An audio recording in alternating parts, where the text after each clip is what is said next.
E nós vamos fazer uma imersão na situação do Clube do Remo. E por isso eu convido aqui o nosso amigo Juan Carlos, que é o apresentador do programa Na Toca do Leão, para trazer as informações relacionadas ao Clube do Remo com essa sua participação ainda estável no Campeonato Brasileiro da Série C.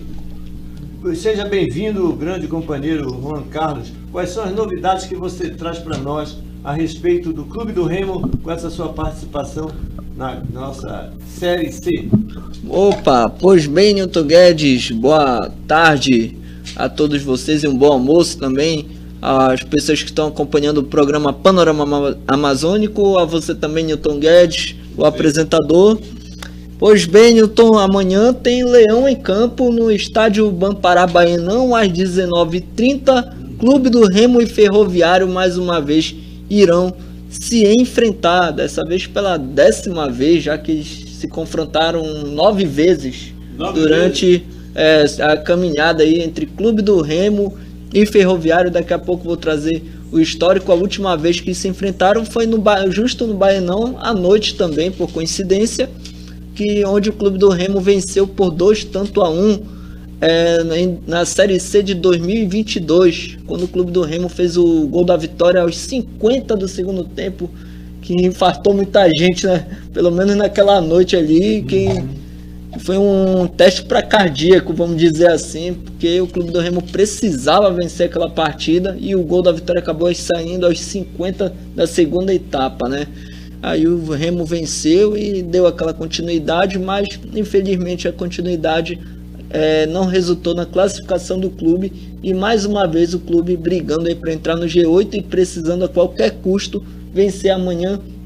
Parece até que está repetindo o repertório do que aconteceu em 2022. Mas você diz que é uma reprise, né? Mas a situação ela é mais complicada ou menos complicada do que na vez anterior? É mais complicada porque naquela época o Clube do Remo estava ali em 10º, em 9º, em 8º, na verdade estava até no G8, só tentava se manter ou entrar ou tentar se manter, e precisava ganhar também alguns jogos à frente dele, não só o Ferroviário, né? E já estava na reta final, faltavam mais ou menos 4 ou 5 rodadas para acabar a competição, a Série C na época. E hoje faltam 9 jogos para terminar, ou seja, estamos na metade da competição, ou passamos um pouco mais da metade, já que 10 rodadas já foram realizadas. E agora o Clube do Remo precisa vencer qualquer custo amanhã, até porque desses 9 jogos que faltam, o Clube do Remo fará 4 em casa, já contando com amanhã, e os outros 5 fora de casa, fora de Belém. Então o Clube do Remo precisa a qualquer custo não só vencer amanhã, como pelo menos todas em casa, e tentar arrancar pontos fora de casa para conseguir, se o Remo quiser conseguir alguma coisa, conseguir um G8 ainda, né? Porque rebaixamento o Remo não pode pensar de jeito nenhum. O Clube do Remo, para evitar de cair, basta ganhar as 4 em casa que já se livra, porque ele já iria concretizar 22 pontos. São 4 jogos, 3 pontos, 12. Com mais 10 que já tem, 22. Então, 22 pontos é o limite de evitar qualquer rebaixamento sem dependência de resultados. Né? Agora, para entrar no G8, aí você precisa pelo menos de mais 19 pontos também, sem dependência. Pelo menos eu digo até aqui que 29 pontos não houve eliminação, né? Então, para isso, o Clube do Remo precisará fazer mais 19 pontos, ou seja, se faz 4 em casa e você ganha as 4 em casa, são 12. Aí sobra 7 por fora. Aí vai ser nesses 5 jogos fora. Ou seja, que são pelo menos 2 vitórias e um empate nos 5 jogos. Ou seja, mais que 2 derrotas não pode ter. Pelo menos a matemática bate nisso. Então são 27 pontos no geral que o Remo tem, o máximo que pode fazer, para conquistar 19 para se classificar e 12 para não cair. Essa que é a realidade hoje no Clube do Remo nesses 9 jogos. Certo, e você, como acompanha para e passo essas adições do Clube do Remo, você tem condições de fazer uma análise de como é que está esse plantel hoje, onde é que estão os pontos mais negativos, mais fragilizados da equipe do Clube do Remo? Bom, ainda o problema do Clube do Remo é problema de finalização. O clube não se arrisca tanto, se arrisca pouco ao finalizar de fora da área, porque ele vai muito naquele toque de bola até sobrar o último homem para empurrar para o gol. Então o Remo precisa também arriscar. Ele muito não vai pelo meio, vai mais pelas pontas, ele aposta mais nas pontas. Mas o Remo precisa apostar um pouco no meio, precisa ver de repente, como eu sempre venho falando aqui, Newton Guedes, você arriscando de longe, pode bater, desviar algum zagueiro, de repente entrar no gol, ter essa felicidade, nunca se sabe. Se você não arriscar, você não vai saber. Outro ponto é na ala esquerda ou na lateral esquerda. Também é um pouco fragilizado ali pelo Raimar, porque o Raimar muitas das vezes deixa espaço. É um jogador ativo que vai para cima, mas não consegue marcar. E isso vai ficando uma avenida e vai deixando a responsabilidade maior tanto para a zaga quanto para o goleiro. Então também acaba sendo uma fragilidade. E se a zaga não está inspirada, não está boa, acaba tomando gol, como foram os gols absurdos contra o ABC. Pelo menos os 2 primeiros gols foram absurdos. O primeiro pela falha de marcação, o segundo pela falha do goleiro. Então isso são coisas que não podem acontecer. Até que a zaga estava se comportando bem nos outros jogos e tomando gol por algumas infelicidades de contra-ataque, que aí você também não dá para exigir da zaga quando o meia perde a bola. Mas no caso contra o ABC, era uma zaga que estava ali centrado, né? Estava organizado, entre aspas, mas que deixou a desejar, deixando com que o ataque pudesse atacar com facilidade. Então aí foi erro já da defesa mesmo. E isso é o que não pode acontecer dentro do clube do Remo. E o terceiro gol do ABC acabou sendo um contra-ataque, justamente contra-ataque, ficando 3 contra 3 e o ABC fazendo a jogada de passe, acaba distraindo a zaga e fazendo o terceiro gol. Então o clube do Remo precisa ter a defesa inspirada, tomar muito cuidado principalmente nas laterais e arriscar mais se quiser alguma coisa. O meia, ela tem que estar fechado. Eu acredito que o meia deveria estar fechado com o Matheus Anjo. Ok, pode ser até uma estratégia do Matheus Anjo entrar no segundo tempo, já que ele não consegue jogar aqueles 90 minutos com a mesma intensidade, mas desde que entrasse no intervalo da partida, pelo menos, para ele ter mais tempo de jogo e quem sabe criar mais oportunidades, porque o Matheus Anjo é um grande criador dentro do meia do clube do Remo.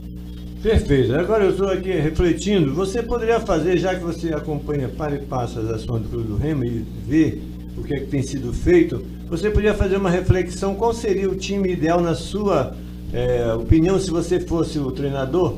Qual seria assim, uma escalação ideal para que atingisse esse foco que você pretende que seja mantido para o Remo ganhar essas 9 partidas? Bom, vamos lá. Eu não mudaria a estratégia técnica do treinador, até porque vem funcionando da melhor forma possível, ou da melhor forma que ele criou, né? Mas vem funcionando, pelo menos comparado com Mourinho e Catalá, tá melhor do que com os dois, quando estavam no clube do Remo. Agora, a respeito de jogador, de suas posições, eu apenas trocaria o João Afonso, tiraria o João Afonso e jogasse o Jonilson, porque o Jonilson é um zagueiro que já demonstrou que ele tem potencial, mesmo sendo da base, mesmo indo profissional, mas ele demonstrou a potencialidade dele. A maioria dos jogos que o Remo jogou com ele em campo, o Remo não perdia. Se perdeu 1 ou 2 já foi muito. Então daí você retira que ele tem potencialidade para ficar ali, no meu ponto de vista. Até porque o João Afonso ele nem zagueiro ele é volante. No ataque, bom, ele coloca os meias atacantes como Marco Antônio e Jadson à frente, com o Ítalo sendo apoiado pelos dois. Mas não seria problema nenhum o Matheus Lucas, por exemplo, poder estar presente com o Ítalo, nem que seja para entrar no segundo tempo. E o Matheus Anjo, na minha concepção, se ele entrasse como titular, pudesse ficar no lugar do Marco Antônio e o Marco Antônio entrar no segundo tempo, ou em vice-versa, se fosse uma substituição no intervalo e não trocando lá pelos 30 ou pelos 40, que aí pouco tempo para um jogador não dá para ele fazer aqueles milagres. Eu até gosto da ousadia do Rodrigo Santana de colocar atacantes e tirar volantes e zaga, principalmente quando o clube mais precisa. Eu gosto dessa ousadia dele, acho uma boa ideia. mas tem mais a respeito do time titular, ele tem que saber impor o elenco já indo para cima, como ele faz normalmente, que não é negável, mas é isso. E não gosto de jogador improvisado também, então se ele gosta eu já não sei, aí entraremos em contradições, mas eu prefiro jogador cada um na sua posição. Perfeito. E antes de você se despedir, deixa eu fazer uma pergunta que eu acho fundamental.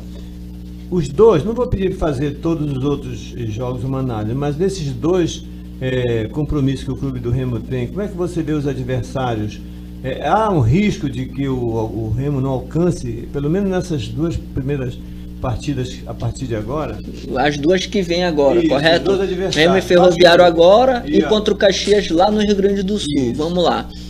Sabemos que os clubes gaúchos ainda têm jogos faltando. No caso, Caxias, São José e Ipiranga tem 2 partidas aí que estão faltando, né?